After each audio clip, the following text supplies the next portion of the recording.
Pouca gente sabe, mas nas sombras do Brasil colonial existia um tipo de julgamento que nenhuma mulher ousava sequer mencionar.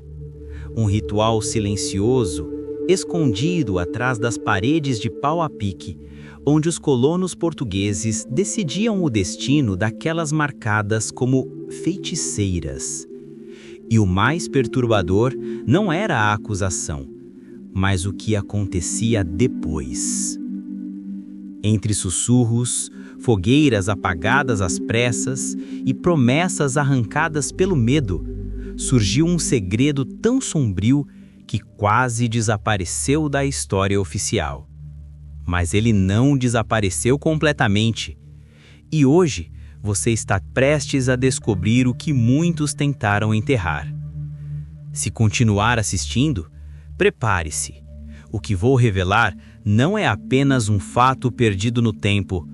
É uma verdade inquietante, capaz de mudar a maneira como você enxerga o próprio passado do Brasil. E aconteceu nos dias primevos, quando o Brasil ainda não se chamava Brasil, e o mundo parecia tão recente que o próprio ar tinha cheiro de criação. Era um tempo em que a terra respirava com força, pulsando sobre os pés como um animal gigantesco adormecido. A mata se erguia em muralhas vivas, tão densas e profundas que a luz do sol precisava lutar para encontrar o chão. Os ventos que atravessavam aquelas árvores carregavam não apenas o perfume das flores selvagens, mas histórias antigas, segredos que viajavam entre as folhas como murmúrios sagrados. E quem ousasse ouvir, ainda que por um instante, sentiria a presença de algo maior do que si mesmo. Algo que parecia observar, julgar e registrar todos os passos humanos. Foi nesse cenário que surgiram os colonos portugueses, rompendo o mar como flechas ansiosas, atravessando o oceano em navios de madeira cansada que rangiam como velhos profetas carregando maldições. Vinham não como exploradores sábios, mas como homens assustados, vestidos com a armadura da fé e o peso esmagador de séculos de crenças tortas. Vinham sedentos por ouro, madeira, terra, tudo que pudesse ser tocado, mas completamente cegos para tudo que não podia ser medido com seus instrumentos imperfeitos. Ao colocar os pés sobre este solo, não perceberam que estavam entrando em uma terra que não pertencia a eles, uma terra que não iria se curvar, uma terra que tinha donos invisíveis, raízes profundas, vozes mais antigas que todas as coroas da Europa. Os primeiros passos dos colonos foram desajeitados, quase infantis. O calor intenso os sufocava. A mata os engolia. Animais que nunca tinham visto os observavam com olhos atentos. O céu, mais próximo e brilhante do que qualquer céu que tivessem conhecido, parecia uma cúpula viva ameaçadora. Era como se a própria natureza os estivesse avaliando, decidindo se permitiria ou não sua permanência. E eles, ignorantes de tudo isso, avançavam como quem entra em templo sagrado sem tirar as botas sujas. E então surgiram as histórias, não histórias oficialmente escritas, pois os documentos da coroa jamais ousariam registrar o que realmente aconteceu, mas histórias sussurradas, guardadas às escondidas, gravadas em pergaminhos clandestinos e anotadas em diários que jamais deveriam circular. Histórias que sobreviveram não porque foram preservadas, mas porque recusaram morrer. Histórias empurradas para dentro de caixas enterradas, escondidas sob tábuas soltas, guardadas em baús que atravessaram gerações até serem finalmente abertos. Essas histórias, que agora voltam à luz como serpentes despertando do sono, revelam o destino das mulheres acusadas de feitiçaria, mulheres que carregavam saberes que os colonos não podiam e não queriam compreender, mulheres que conheciam a terra e suas plantas com precisão assustadora, mulheres que sabiam ouvir o silêncio da noite e interpretar movimentos de estrelas, mulheres que, por saberem demais, tornaram-se alvos de um medo que atravessou continentes. E quando os primeiros relatos foram recuperados, mesmo séculos depois, aqueles que os leram sentiram um calafrio percorrer a espinha. Era como se uma presença antiga despertasse junto com as palavras, como se a própria mata parasse para ouvir, como se as vozes silenciadas de mulheres esquecidas finalmente encontrassem passagem para o mundo novamente. E assim, o narrador ergue sua voz. E aconteceu, nos dias em que sombras caminhavam junto com homens e em que os mistérios do novo mundo ainda eram fortes demais para serem nomeados, que histórias proibidas foram escritas e escondidas. Histórias que o tempo tentou sepultar, mas que, como raízes profundas, recusaram-se a morrer. Histórias de mulheres acusadas de feitiçaria, mulheres que não foram julgadas pelo que fizeram, mas pelo que sabiam. E cada palavra dessa invocação parece abrir uma porta antiga, uma porta que jamais deveria ter sido tocada. Pois agora, aquilo que dormia desperta. A verdade se move, sai das frestas da história, ergue-se do pó, recupera seu fôlego. E aquilo que foi silenciado, fala. Fala pela primeira vez em séculos. E quem ouvir até o final não será mais o mesmo. Tudo começou muito antes da primeira acusação, muito antes do primeiro sussurro, muito antes de algum nome feminino ser arrastado pelos corredores do medo. Começou em um lugar invisível, onde nascem todas as tragédias humanas, no coração. Não no coração do território, mas no coração dos colonos, frágeis, pequenos, aterrorizados. Eles chegaram a esta terra trazendo fardos que nem sabiam carregar. Crenças torcidas, histórias distorcidas, temores antigos que haviam atravessado gerações. No fundo das embarcações que atravessaram o oceano, não vieram apenas ferramentas, armas e crucifixos. Vieram também os medos europeus, aqueles que por séculos envenenaram vilas inteiras com perseguições, caça às bruxas e pavor do inexplicável. Vieram histórias de mulheres queimadas por saberem preparar chás. Vieram sermões que condenavam qualquer sabedoria não cristã. Vieram canções antigas, cantadas em noites de tempestade, alertando sobre feitiços, maldições e pactos sobrenaturais. Esses medos cruzaram o mar como passageiros clandestinos, escondidos dentro das mentes e das memórias dos colonos. E ao chegarem ao Brasil, encontraram terreno fértil. Aqui, a natureza era tão intensa, tão viva, tão presente, que tudo parecia mágico. E para homens acostumados a terras frias e previsíveis, essa magia era assustadora. Aqui, a lua parecia maior, as estrelas pareciam mais próximas, as águas pareciam possuir vontade própria, e as mulheres sabiam de coisas que eles não conseguiam explicar nem controlar. Eram mulheres que não tinham aprendido em livros, mas sim na convivência íntima com a terra, que sabiam usar folhas e raízes para curar dores que os padres chamavam de provações divinas, que entendiam as estações e as luas com uma precisão que não cabia nas cartilhas europeias, que conviviam com a mata não como invasoras, mas como filhas. Elas caminhavam entre árvores ancestrais como quem caminha entre parentes, tocavam na terra como quem toca em rosto de mãe. Suas mãos eram extensões do mundo natural, e isso perturbava profundamente aqueles que nunca haviam compreendido o próprio país de onde vieram. Os colonos começaram a observar essas mulheres com olhos inquietos. Não era ainda ódio, nem ainda desprezo. Era puro desconforto. Um desconforto que se instalava aos poucos, como uma febre que começa com tremores leves. Eles viam uma mulher preparar uma infusão que curava febres em poucas horas, e seus pensamentos se agitavam. Viam outra prever a chegada de chuvas apenas observando o comportamento das aves, e seus lábios se apertavam. Viam parteiras auxiliar partos impossíveis, trazendo vida, onde eles só esperavam morte, e isso os deixava nervosos. Porque no fundo, eles sentiam que aquelas mulheres tinham conhecimento que não pertencia a eles, conhecimento que não poderia ser controlado, supervisionado ou anexado aos moldes europeus. Era um saber que escapava de suas mãos, e tudo o que escapa do controle humano se torna objeto de suspeita. E então surgiu o primeiro erro. Um erro silencioso, quase invisível, mas mortal. Eles confundiram sabedoria com perigo. Confundiram conhecimento com ameaça. Confundiram força com feitiçaria. A partir do momento em que uma só delas foi observada com receio, todas passaram a ser vistas por um prisma sombrio.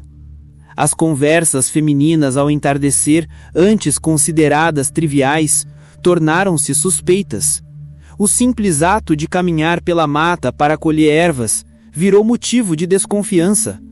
O riso de uma mulher ao olhar para a lua tornou-se sinal de possível pacto obscuro. E esse julgamento secreto, não dito, mas sentido, plantou a semente de toda a tragédia que viria. A falha original não foi um decreto, nem uma ordem vinda de Lisboa. A falha nasceu dentro deles. Nasceu do medo de mulheres que não pediram permissão para saber. Nasceu do incômodo diante de um conhecimento que não vinha de universidades europeias, mas sim de séculos de convivência íntima com a natureza. Nasceu do desespero humano em tentar controlar tudo o que não entende. E quando esse medo encontrou espaço para crescer, não houve como contê-lo. As suspeitas se multiplicaram como ervas daninhas. Os olhares viraram julgamentos. Os sussurros viraram acusações. E sem perceber, a colônia inteira caminhou para um abismo. Não por maldade, mas pela mistura fatal de ignorância, medo e orgulho. O pecado não foi delas, foi deles. E esse pecado, nascido em silêncio, se tornaria a engrenagem que moveria toda a destruição pelos capítulos seguintes. Um pecado que ecoa até hoje nas raízes desta terra.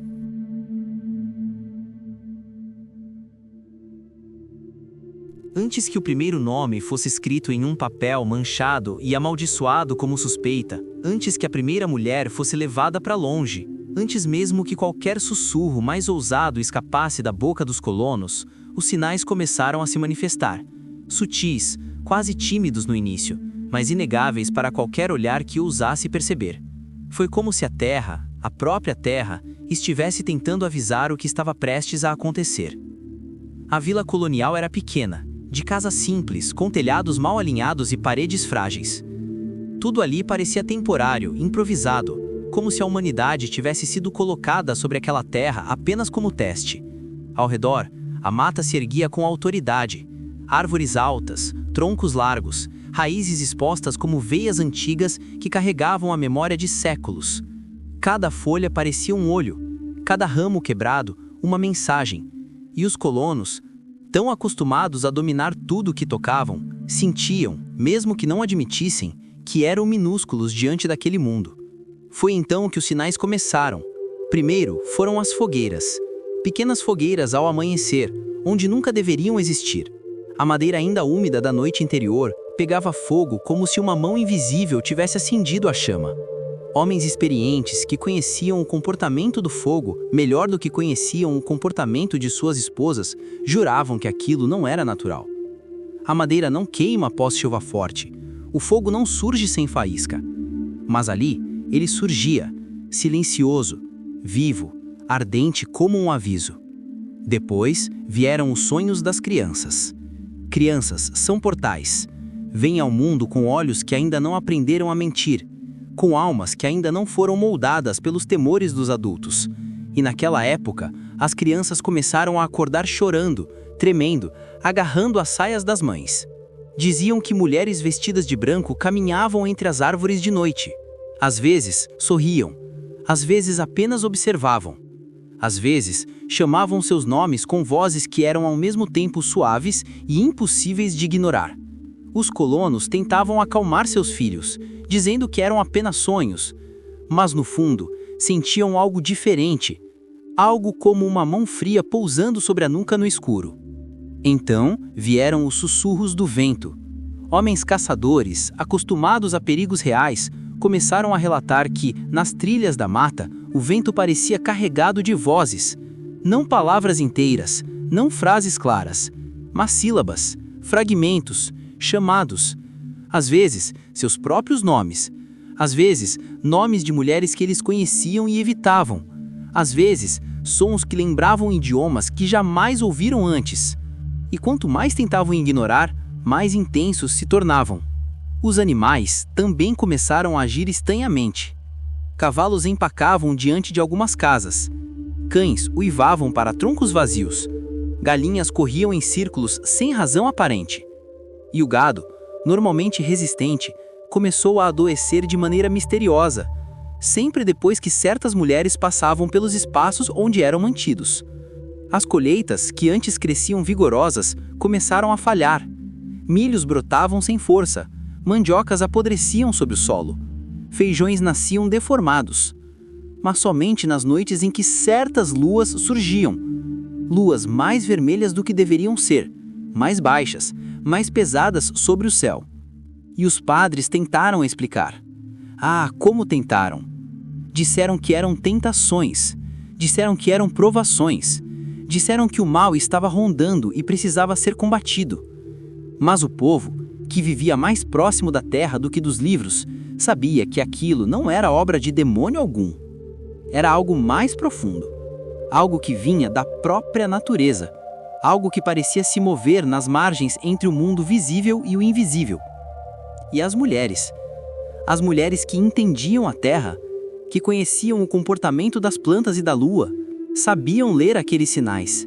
Elas viam na brancura das flores noturnas um anúncio, no voo das aves, um presságio, nas mudanças do vento, uma advertência. Mas não ousavam falar, não ousavam explicar. Qualquer palavra mal colocada poderia ser interpretada como confissão. O silêncio delas alimentou ainda mais o medo dos homens. E esse medo cresceu, lentamente, como uma serpente se arrastando na relva, intensamente, como fumaça se acumulando sob um teto baixo. A cada novo sinal, a cada nova estranheza, a cada novo rumor, o mundo da colônia parecia encolher, tornar-se menor, mais apertado, mais sufocante. As pessoas passaram a dormir com as janelas trancadas, a caminhar com passos rápidos, a rezar mais alto, a evitar certos caminhos da mata, a desviar o olhar de certas mulheres. Era como se o mundo estivesse à beira de um rompimento. Os sinais se acumulavam, repetindo-se, intensificando-se, formando um pressentimento coletivo. Algo se aproximava, algo grande, algo inevitável. E embora ninguém pudesse explicar exatamente o que era, todos sentiam o mesmo tremor silencioso no fundo da alma. O mundo estava mudando, a colônia estava mudando, os homens estavam mudando. E quem olhasse com atenção perceberia que não eram apenas os colonos que observavam a mata. A mata também observava os colonos. E esperava. Esperava o momento em que a tragédia, plantada como semente nas sombras, finalmente romperia a terra. Entre todos os homens que pisaram nesta terra no início da colonização, poucos tinham coragem de olhar além da superfície. A maioria via apenas o que seus olhos limitados permitiam enxergar: medos disfarçados de verdades, julgamentos mascarados de fé. Mas havia um homem que enxergava nas entrelinhas, nas sombras, nos silêncios entre uma respiração e outra. Um homem que, mesmo sem perceber, tornou-se guardião do que seria a única voz lúcida em meio ao caos que se aproximava. Seu nome era Ambrósio das Neves. Não era forte, nem valente, nem rico, nem influente. Tinha mãos longas, dedos finos manchados de tinta e o hábito de franzir as sobrancelhas quando o mundo não fazia sentido. o que acontecia com frequência crescente. Ele era um escriba, função que poucos valorizavam, mas que silenciosamente moldava eras. Enquanto soldados empunhavam espadas e padres erguiam crucifixos, Ambrósio empunhava uma pena, e com essa pena registrava o que ninguém mais ousava registrar. Ambrósio era observador. Suas noites eram gastas sentado à porta de sua pequena moradia de madeira, olhando a mata como quem olha um animal adormecido, com respeito e receio. Ele percebia padrões que escapavam aos outros, percebia mudanças nas cores do céu, percebia fantasmas nos comportamentos do povo.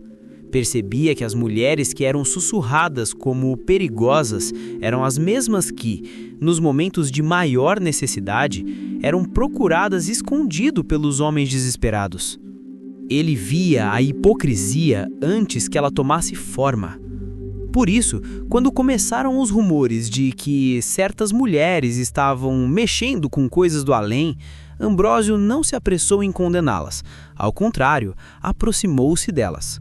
Conversou com elas, anotou o que ouviu, observou o cuidado com que manipulavam plantas, as rezas que faziam antes de tocar uma criança doente, o silêncio respeitoso com que caminhavam na mata, como quem pede permissão à terra antes de entrar em domínio sagrado. Ele viu sabedoria onde os outros viam a ameaça. Ele viu ciência onde os outros viam superstição. Ele viu humanidade, onde os outros viam feitiçaria. E então, em segredo, começou a escrever. Seu diário, pequeno, de couro gasto, com páginas que cheiravam a umidade, tornou-se seu companheiro inseparável. Ele anotava tudo: mudanças de comportamento na vila, relatos das crianças, aparições estranhas no céu, detalhes das mulheres que curavam sem nunca terem estudado medicina. E escreveu uma frase que seria repetida por séculos nos corredores ocultos da história. Não é feitiço o que vemos, é sabedoria antiga que não compreendemos. Essa frase, tão simples e tão profunda, foi o início do conflito dele com o resto da colônia. Quando tentou alertar as autoridades, homens rígidos, cheios de certezas e vazios de compreensão, foi ridicularizado. Disseram que estava sendo enganado por mulheres astutas, que seu coração mole obscurecia seu discernimento, que sua mente estava enfraquecida pelo excesso de leitura. Ele ouviu insultos mais sutis também, aqueles que ferem de forma mais profunda, porque são murmurados por trás. Ambrósio perdeu o juízo. Ambrósio se deixou levar por bruxaria. Ambrósio escreve demais e observa de menos. Mas o escriba não desistiu. Ele via algo que os outros se recusavam a olhar. Ele sentia que o mundo estava prestes a quebrar e tentava, desesperadamente, registrar o máximo que pudesse, como se soubesse que um dia suas palavras seriam tudo o que restaria. E quando as pressões aumentaram, ordenaram que queimasse seus escritos. Disseram que seus registros eram perigosos, que incentivavam dúvidas, que poderiam atrair a ira divina. Ele fingiu obedecer. Com mãos trêmulas, colocou alguns papéis irrelevantes dentro do fogo. Páginas em branco, rabiscos antigos, tentativas de escrita abandonadas. As chamas cresceram, consumiram o que era inútil, e atrás dele, os homens se afastaram satisfeitos, acreditando ter apagado a ameaça. Mas Ambrósio, no silêncio da madrugada seguinte, recuperou seus verdadeiros diários e os escondeu.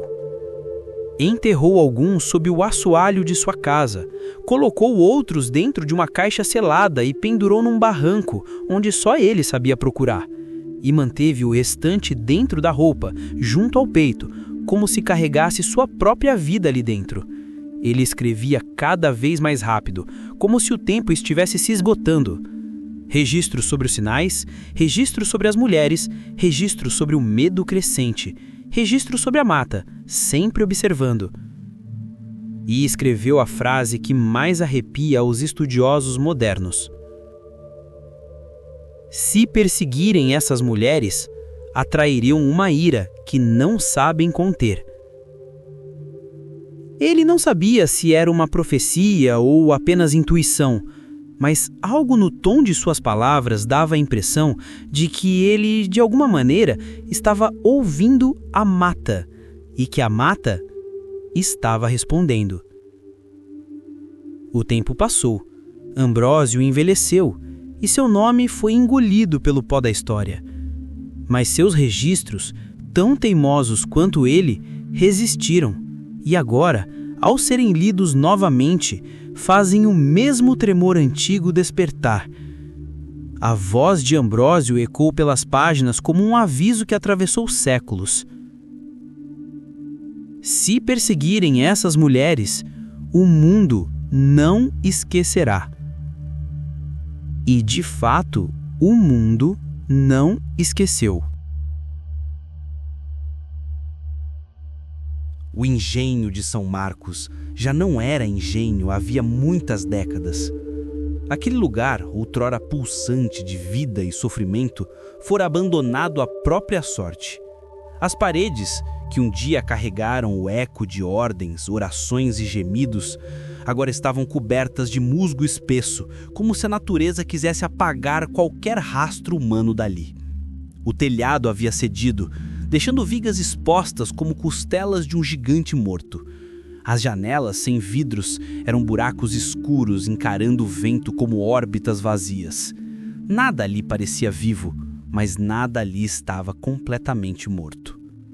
Foi nesse cenário que um grupo de escavadores, movidos mais por curiosidade do que por ciência, decidiu revistar o local. Não sabiam exatamente o que buscavam. Talvez ouro escondido, talvez relíquias históricas, talvez apenas aventuras para justificar noites de histórias em volta de uma fogueira. Mas ao pisarem nas ruínas, sentiram algo diferente, algo pesado, algo que parecia empurrá-los para fora e convidá-los para dentro ao mesmo tempo. Durante 3 dias, removeram entulhos, pedras, tábuas quebradas, pedaços de ferramentas enferrujadas. Sempre havia a sensação de que alguém observava de longe, embora nada além de pássaros e árvores o cercassem. Até que, ao 3º dia, encontraram uma laje de pedra que claramente não pertencia à estrutura original do engenho. Uma laje lisa, marcada por riscos que pareciam feitos com lâmina fina. Ela cobria algo. Foi preciso esforço conjunto, madeira usada como alavanca, cordas improvisadas, até que no estalo seco, a laje deslocou-se, revelando um espaço de aproximadamente 2 metros. E dentro desse espaço, envolto em poeira e teias de aranha, estava um baú. Mas não era um baú comum. Sua madeira era escura, tão escura que parecia absorver a luz. As ferragens eram pesadas, grossas, marcadas por símbolos que nenhum dos escavadores reconheceu imediatamente. Eram marcas portuguesas, mas havia também desenhos circulares gravados com precisão. Desenhos indígenas, talvez. E o mais estranho, onde as marcas indígenas tocavam as portuguesas, havia um relevo quase imperceptível, como se a madeira houvesse sido queimada por dentro. Aquele baú parecia ter sido selado por 2 culturas ao mesmo tempo. 2 culturas que raramente concordavam em algo. 2 culturas que, por motivos desconhecidos, decidiram guardar juntos algo que não deveria ser tocado. Com nervos trêmulos e respiração contida, os homens abriram o baú. O som não foi de madeira comum sendo tocada. Foi como um suspiro, como se algo preso por séculos tivesse finalmente encontrado brecha para escapar. Dentro, nada estava organizado. Era como se alguém houvesse jogado os objetos ali com pressa, com medo de ser descoberto. Mas tudo ali parecia pulsar uma energia antiga. Havia insígnias coloniais, feitas de metal já oxidado pelo tempo, mas ainda reconhecíveis.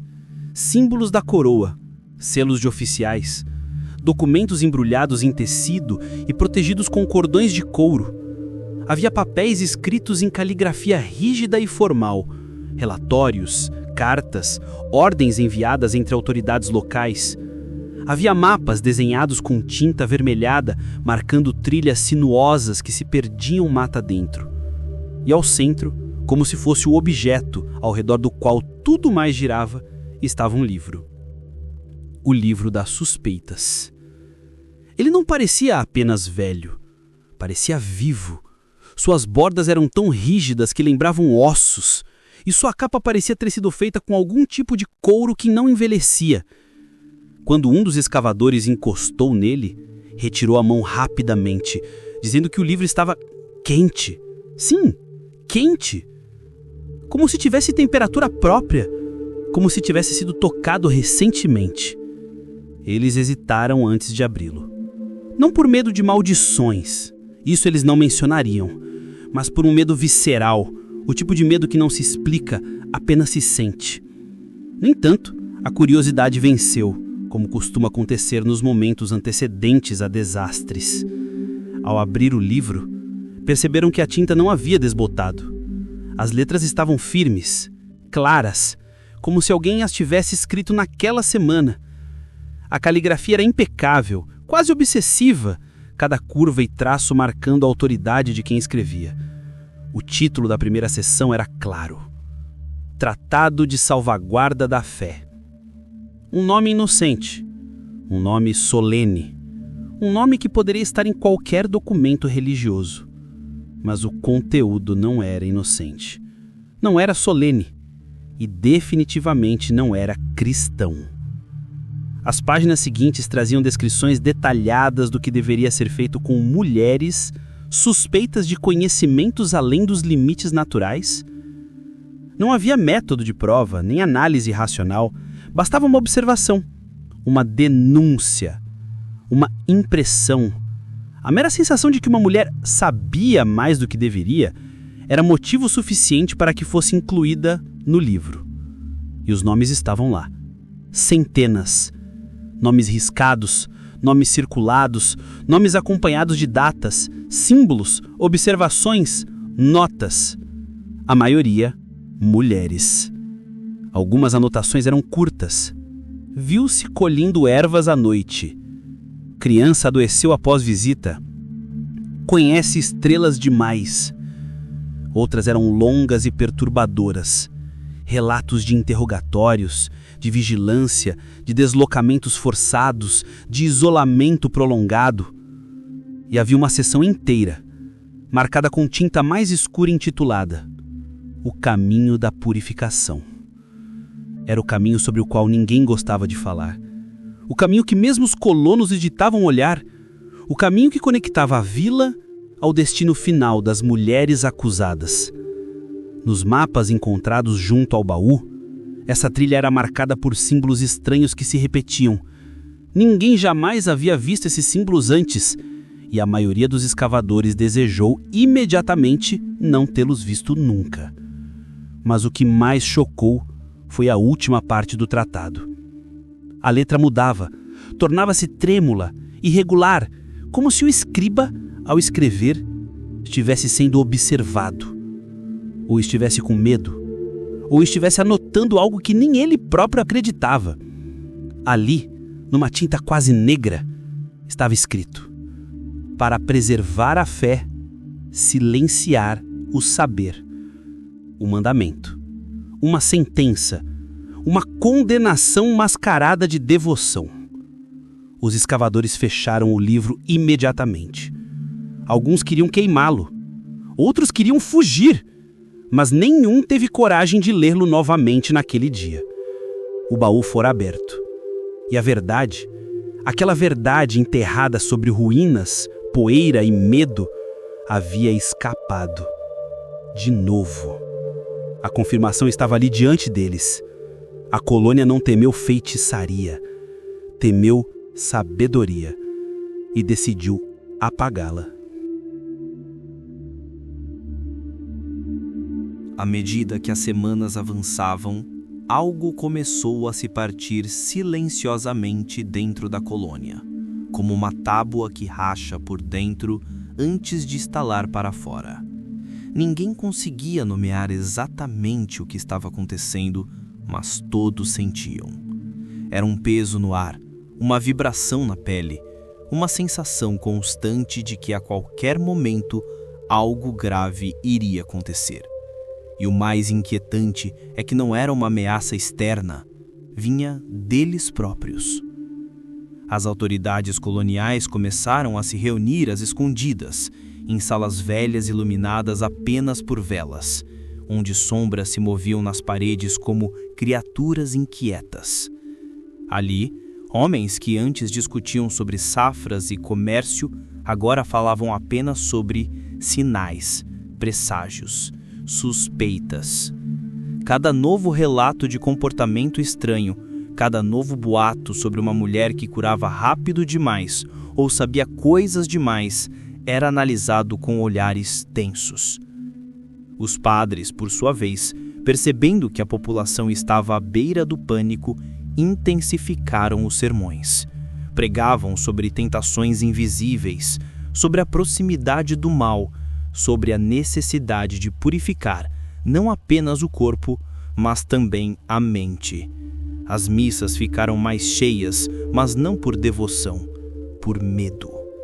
E quanto mais medo havia, mais combustível os discursos encontravam.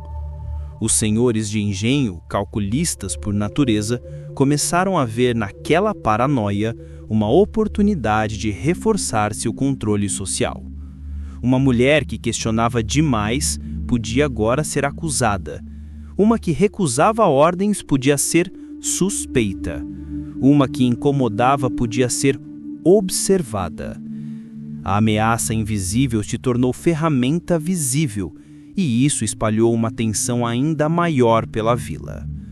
Enquanto isso, o povo simples, pescadores, agricultores e artesãos, vivia entre dois mundos. De um lado, confiavam nas mulheres que os haviam curado durante anos. De outro, o medo sussurrava que talvez alguns poderes não deveriam existir. As pessoas começaram a evitar certas casas, fechar janelas durante o entardecer, fazer o sinal da cruz com mais frequência, evitar conversar ao ar livre para não serem mal interpretadas. E as mulheres, as verdadeiras depositárias daquele conhecimento antigo, sentiram primeiro a mudança. No início, eram só olhares diferentes, mais longos, mais duros. Depois vieram as perguntas invasivas, os comentários abafados, os avisos. Algumas começaram a esconder suas ervas, outras abandonaram práticas antigas apenas para não chamar a atenção. Aquelas que tinham orgulho do próprio saber começaram a viver com medo do próprio reflexo. E no meio de tudo isso, havia a mata. Sempre a mata. Ela parecia sentir a tensão humana como se fosse uma corrente elétrica.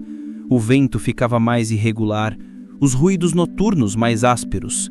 As trilhas pareciam fechar-se mais rápido. Era como se a floresta estivesse reagindo, não com agressão, mas com cautela. Como um animal selvagem que pressente violência no ar e aguarda, em silêncio, o instante exato antes de decidir se recua ou se ataca. A colônia estava dividida, a fé estava distorcida, as leis estavam sendo reinventadas e a razão estava abandonando o povo como ave migratória fugindo do frio. A tensão já não era apenas social, era espiritual, era ancestral, era inevitável. Tudo caminhava para um ponto de ruptura. E ninguém, nem mesmo aqueles que iniciaram o conflito, poderia prever o que aconteceria quando esse ponto fosse finalmente alcançado.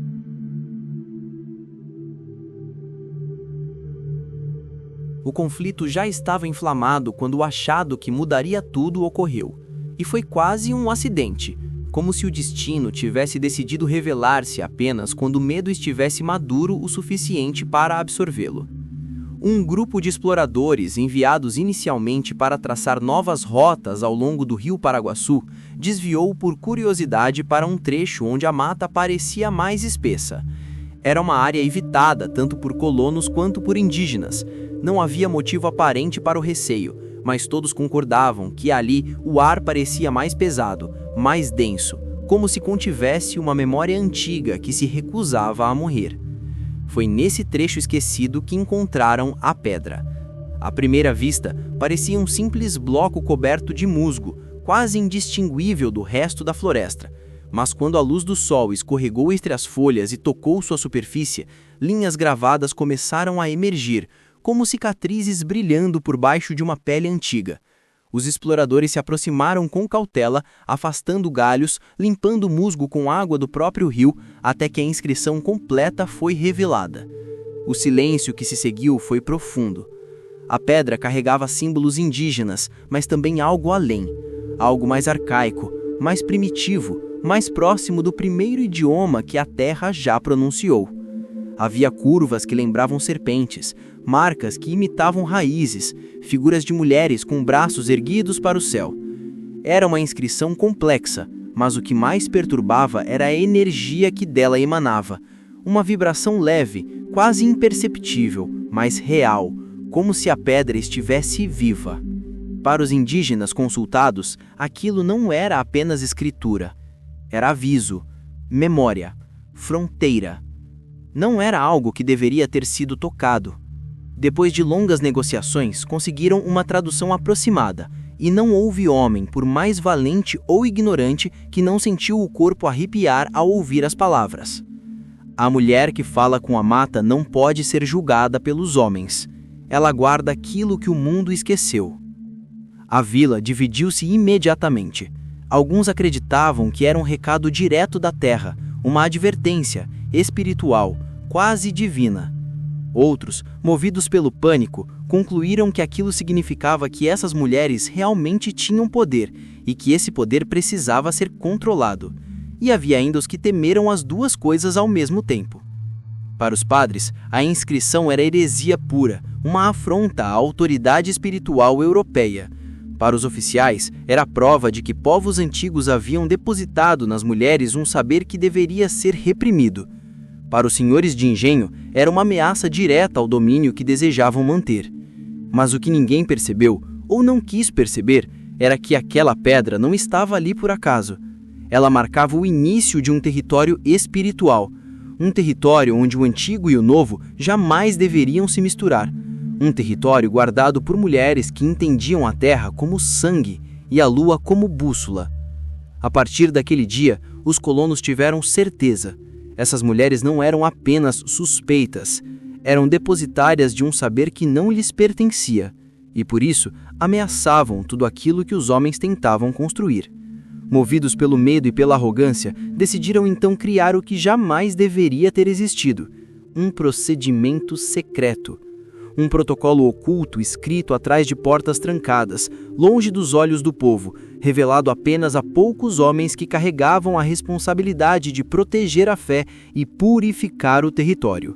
Um procedimento tão obscuro que jamais foi mencionado em documentos oficiais, ficando restrito apenas ao livro das suspeitas e às memórias culpadas daqueles que o executavam.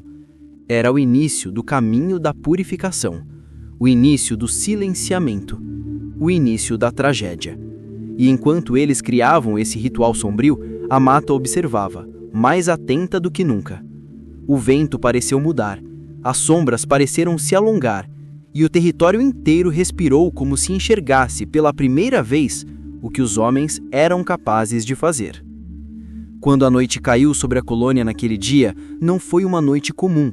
Foi como se o mundo, em silêncio, tivesse compreendido que uma linha havia sido cruzada, uma linha que jamais poderia ser desfeita. Quando uma mulher era acusada, não havia aviso.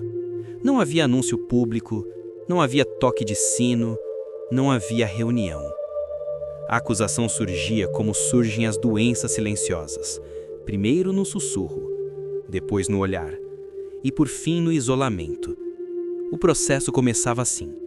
A mulher percebia que as pessoas ao redor já não a cumprimentavam com os mesmos olhos, que vizinhos desviavam o rosto, que crianças que antes corriam até ela agora se escondiam atrás das saias das mães.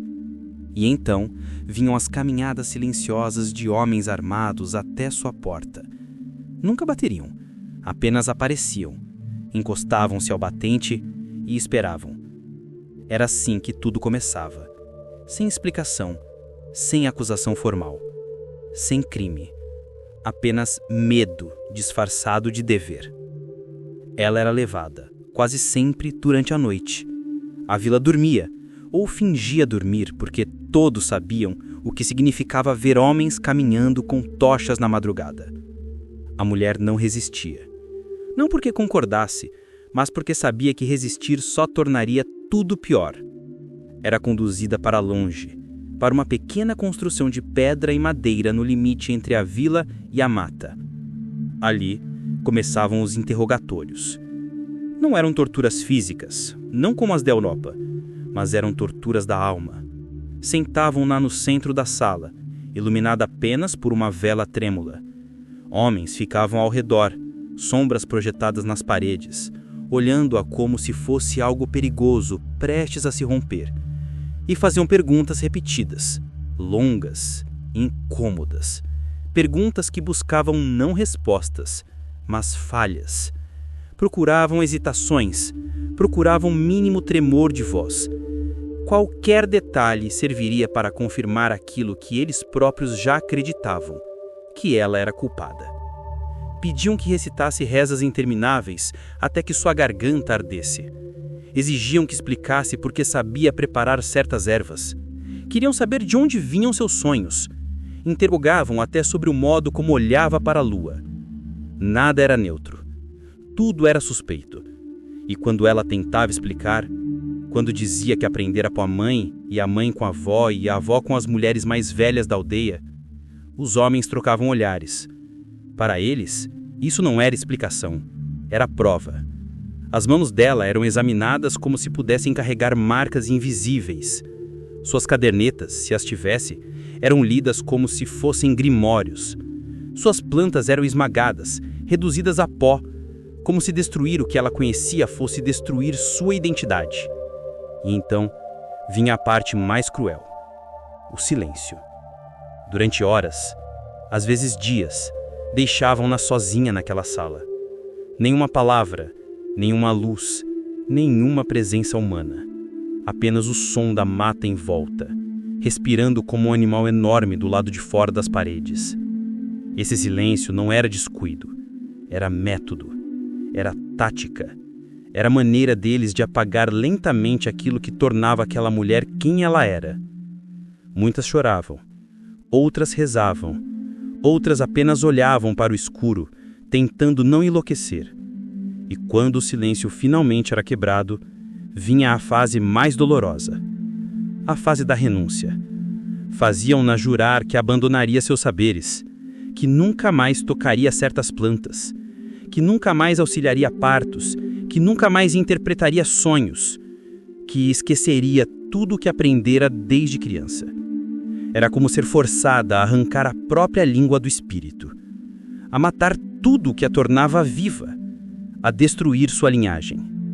Depois desse juramento, duas coisas podiam acontecer. Algumas eram liberadas, mas não voltavam inteiras. Voltavam fragmentadas, quebradas por dentro, como folhas sob tempestade. Outras, porém, não retornavam.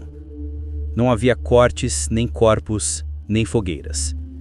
Havia apenas desaparecimento. E o pior é que a vila aceitava isso. Aceitava porque era mais fácil acreditar que haviam sido purificadas do que enfrentar a verdade. Elas estavam sendo silenciadas, apagadas de forma tão discreta que quase não deixariam rastros na história.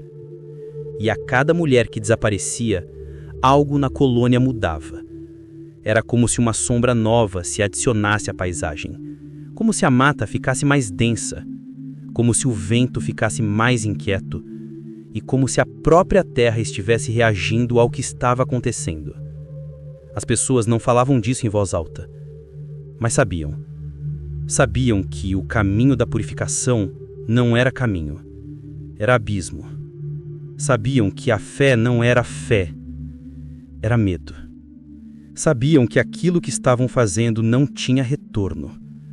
E a colônia inteira respirava como quem está prestes a receber uma tempestade. Uma tempestade que todos eles mesmos haviam provocado. Quando os estudiosos finalmente reuniram todos os fragmentos, os diários de Ambrósio, o livro das suspeitas, as cartas coloniais, as listas de mulheres desaparecidas, os registros interrompidos de padres e oficiais, a história deixou de ser rumor, deixou de ser mito, deixou de ser lenda. Tornou-se verdade. Verdade crua. Verdade cruel. Verdade inegável. A imagem que surgia daqueles documentos não era de fogueiras gigantes como as da Europa. Não eram torturas públicas, espetáculos sangrentos, julgamentos teatrais. O Brasil colonial, diferente do Velho Mundo, escolheu um método muito mais frio, calculado e silencioso.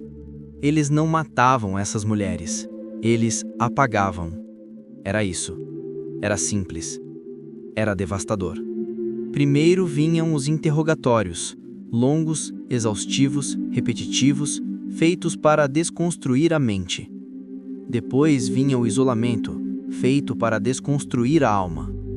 Por fim, vinha a renúncia forçada, feita para desconstruir a identidade. Quando juntaram tudo, perceberam a verdade terrível. As mulheres não desapareciam porque eram condenadas. Desapareciam porque eram desligadas. Desligadas de suas raízes, de seus saberes, de suas comunidades, de sua própria história. Algumas eram enviadas para vilas distantes, sob o pretexto de serem protegidas. Mas ao chegarem, eram proibidas de praticar tudo o que sabiam. Proibidas de ensinar, proibidas de ajudar, proibidas até de falar sobre o passado. Elas não eram queimadas, eram silenciadas até que sua sabedoria murchasse. Outras eram levadas para áreas tão remotas que nunca mais se ouviu falar delas. Registros indicam que, muitas vezes, eram deixadas sob o cuidado de ordens religiosas isoladas, onde eram vigiadas dia e noite para que não retomassem suas habilidades. E outras, aquelas consideradas mais perigosas, eram simplesmente conduzidas mata dentro, seguindo trilhas marcadas no livro das suspeitas como caminho da purificação. Após isso, não há mais registros. Nada. Como se a floresta as tivesse engolido uma a uma. E aqui está o ponto mais terrível. Não há evidências de execuções. Não há ossos. Não há valas comuns. Não há fogueiras. Não há corpos. Há apenas ausência. A ausência é, muitas vezes, a forma mais eficiente de apagar alguém. E foi isso que fizeram. Não queimaram suas peles, queimaram suas vozes. Não destruíram seus corpos, destruíram suas histórias. O Brasil perdeu, silenciosamente, parte de sua medicina ancestral, de sua cosmologia, de sua relação espiritual com a terra. Perdeu práticas que curavam, perdeu sabedorias que preservavam, perdeu tradições que conectavam. Tudo isso por medo. Medo de mulheres que sabiam demais. Medo de conhecimentos transmitidos por gerações de forma oral. Medo de tudo aquilo que não estivesse escrito em latim. E o mais doloroso é que as mulheres não foram apagadas apenas do mundo. Foram apagadas da memória. E nada dói mais a história do que a memória perdida. No fim, os documentos revelam algo que os colonos jamais admitiriam em vida. Eles não combateram bruxaria, combateram sabedoria, combateram autonomia, combateram o que não podiam controlar. E ao fazer isso, cometeram um crime muito maior do que qualquer ritual inventado nos interrogatórios. Cometeram um crime de mutilar o conhecimento humano. As páginas antigas não dizem isso com palavras tão diretas, mas dizem com silêncio. Um silêncio mais forte do que o fogo. um silêncio mais mortal do que o aço, um silêncio que ecoa ainda hoje nas trilhas que a mata tenta esconder. Dizem os viajantes, não os turistas modernos, mas os caminhantes antigos, os que conhecem os atalhos que não aparecem em mapas, que ao longo das trilhas mais remotas do interior existem trechos onde o vento não sopra da mesma maneira. Lugares onde a mata parece crescer em espirais, como se protegendo algo enterrado no ventre da terra. Trilhas tão antigas que já não são caminhos, mas cicatrizes do tempo. Trilhas que atravessam o território que um dia foi chamado, em documentos secretos, de Caminho da Purificação. Nesses lugares, o silêncio é tão profundo que chega a fazer barulho. E foi esse silêncio que deu origem às histórias. Relatam que ao caminhar por essas trilhas, mesmo sem ninguém por perto, a sensação de estar sendo observado é inevitável. Não observação humana. Essa tem peso, tem intenção, tem julgamento. A observação que se sente ali é diferente. É viva.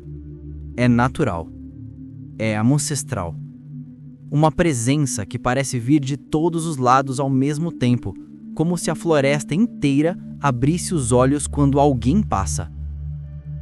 Alguns dizem que em certos fins de tarde, quando o sol se esconde entre as copas e a luz fica dourada, quase líquida, é possível ouvir algo. Não um choro, não um lamento, mas um murmúrio. Um murmúrio que não pertence aos ventos habituais, um murmúrio que não pertence aos pássaros, nem aos insetos, nem às folhas. É algo mais fundo, como se viesse da terra, como se viesse de dentro das raízes. Alguns afirmam que são vozes femininas, não gritando, não sofrendo, mas falando baixo como quem protege um segredo. Outros dizem que é a própria mata repetindo aquilo que lhe foi confiado. E há quem jure que aquelas vozes não pedem justiça, não pedem vingança, não pedem sequer compaixão. Elas lembram de cada mulher que caminhou por ali contra a própria vontade. Lembram de cada passo apagado pela história. Lembram de cada cura proibida, cada saber arrancado, cada vida interrompida, sem fogo, sem violência explícita, mas com a brutalidade do silêncio imposto. A verdade é que o mundo pode até ter esquecido os nomes delas. Os documentos podem ter sido queimados, os relatos apagados, os culpados absolvidos, as vítimas silenciadas. Mas esta terra não esqueceu. Porque a terra é testemunha. E testemunhas verdadeiras não mentem, não se vendem, não se corrompem, não se intimidam. Testemunhas verdadeiras guardam. E dizem os mais sensíveis que o eco que se ouve nessas trilhas não é o eco do sofrimento das acusadas, mas o eco daquilo que elas carregavam, seus saberes, suas rezas, suas ervas, suas histórias, seus sonhos, sua ligação com o invisível, com a lua, com o vento, com a água, com o ciclo da vida e da morte. É a mata dizendo a quem tiver coragem de ouvir: o que tiraram delas não morreu, o que tentaram silenciar ainda respira, o que apagaram ainda brilha embaixo da terra. E então, como fechamento ritual, como última sentença, como verdade crua que atravessa séculos, surge a voz do narrador, grave, lenta, como se viesse das profundezas. E o que fizeram com elas não foi julgamento, não foi proteção, não foi fé, foi medo. Um medo tão grande, tão cego, tão desesperado, que preferiu destruir o conhecimento do que conviver com ele, que preferiu sufocar a sabedoria do que aprendê-la, que calar mulheres do que admitir a própria ignorância. Mas aquilo que nasce da terra, aquilo que brota do ventre do mundo, aquilo que atravessa gerações, não pode ser apagado. E por isso, nas trilhas escondidas do caminho da purificação, o eco persiste, não como acusação, não como maldição, mas como memória. Memória do que se perdeu, memória do que foi tomado, memória do que um dia pertenceu às mulheres que sabiam demais e que, por saberem demais, foram temidas. E a mata, eterna guardiã, sussurra aos que passam: o que estiraram delas não morreu. O que tentaram silenciar ainda respira. O que apagaram ainda brilha embaixo da terra. E assim termina, mas apenas na superfície, esta história. Porque histórias como esta não terminam, apenas adormecem, apenas esperam, apenas ecoam. E toda vez que alguém ousa ouvi-las, elas renascem.